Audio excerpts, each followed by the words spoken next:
This is Aliina Hopkins, and East Hill is literally, we are so proud of you. You sent a piece that you worked the hell out of.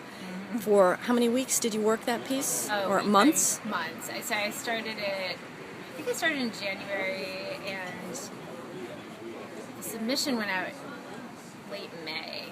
So I'd say I did most of the upfront work in about a month and a half, but then I revised it quite a few times. You worked up the guts to submit it to a really, really legit magazine, which is Glimmer Train. And Glimmer Train, to me, is one of the top-notch literary magazines. And you got a wonderful letter back from them saying that you were one of 25 who essentially placed in a contest that they were having for new writers.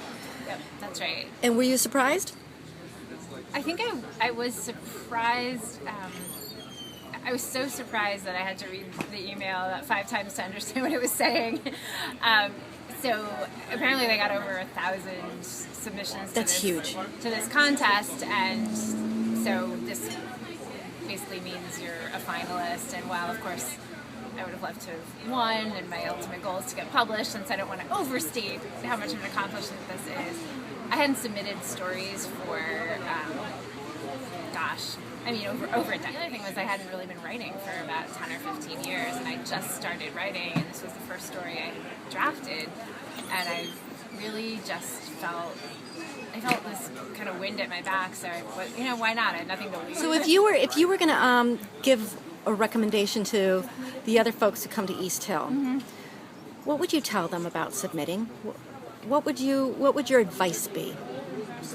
So I'd say a few things.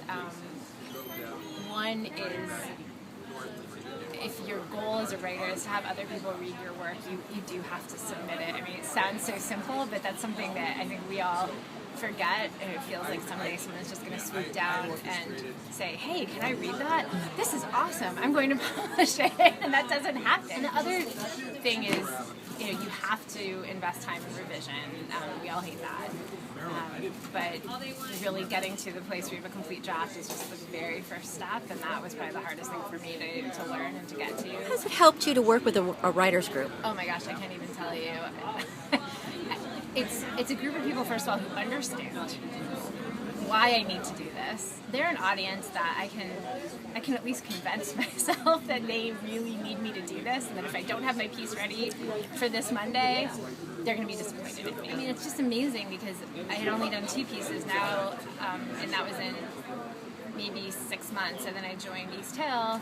I've done 3 more. I'm working on a 4th. I have an outline of a 5th, and it's just because it speeds up the whole process for me to know that the group is waiting, and that if I show up and I meet my end of the bargain, they'll meet their end of the bargain and give me feedback, and I can apply that and I can keep it moving. So I'm now, I've set a goal to have what I would consider to be a full collection of short stories by the end of the year. Wow. Not so much to say to publish this book of short stories, but just to say I've got it, I've got the material, I'm going to submit that material, and I'm going to keep trying.